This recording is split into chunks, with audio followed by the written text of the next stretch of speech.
আমি কাঁচামরিচটাও দিয়ে দিব। এখন আমি ভালো করে চালটা ভেজে নিলে না পোলাওটা ভালো লাগে।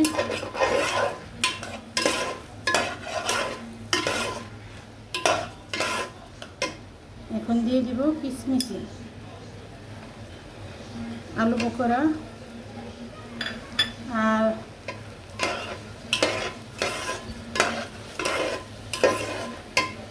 আমি বাদামটা ভাঙিয়ে দিতেছি।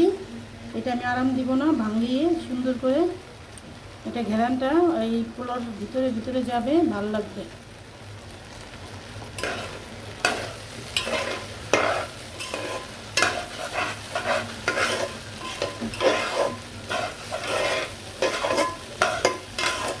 চালটা যত ভাজা হবে তত পোলাওটা ঝরঝরা হবে, খেতে ভালো লাগবে। আর ওই পোলাওটা না স্বাদ অন্যরকম হবে। এখন আমি পানি দিয়ে দিব একটু দুধ, লিকুইড দুধ। 1 কাপ, বড় কাপের 1 কাপ আমি লিকুইড দুধ দিয়েছি। আমি এটা ভাজা ভাজা করে নিয়েছি। এখন দিয়ে দিব আমি মাংস।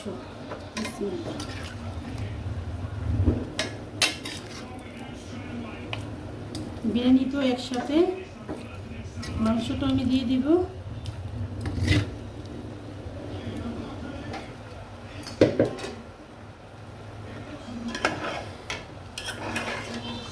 ভালো করে এখন একটু নেড়ে আমি পানি দিয়ে দেবো।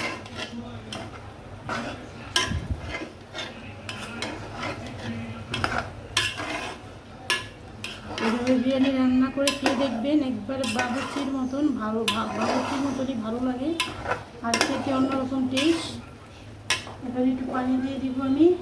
এটাতে আমি গরম পানি এড করবো যেন এটা ভালো থাকে।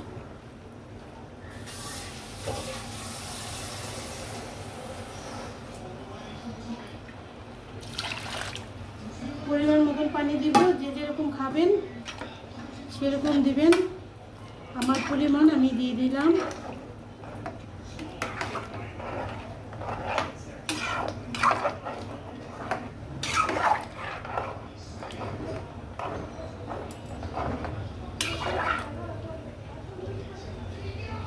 গোলক আসুক।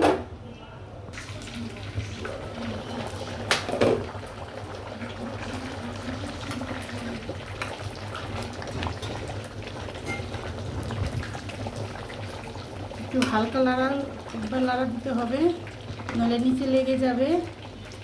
দুধ দিয়েছি তো, বাদাম দিয়েছি, এই জন্য একটু হালকা লাড়া উপরে রাখতে হবে। আর এটা আমার বলক আসলো।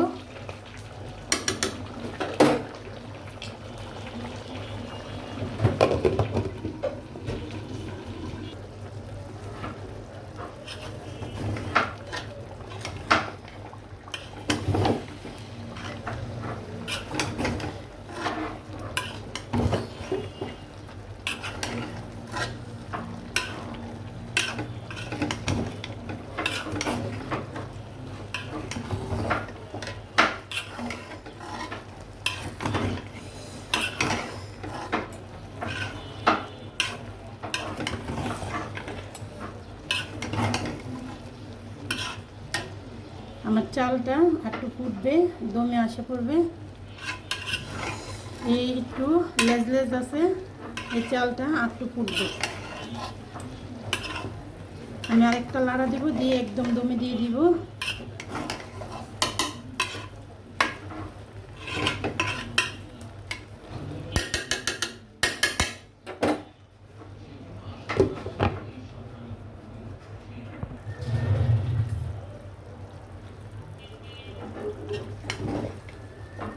দেখেন আমার পোলাওটা কত সুন্দর ঝরঝরা হয়েছে একদম।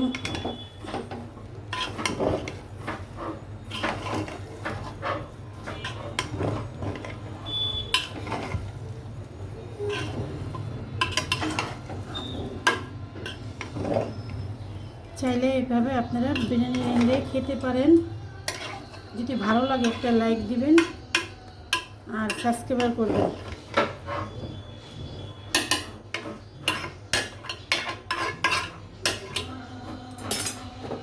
আমি এখন একটু কেওড়া জল দিব, কেওড়া জলটা দিব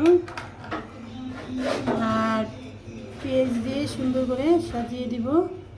এখন আমি 10 মিনিটের জন্য দমে রাখবো, 10 মিনিটের জন্য দমে রাখবো।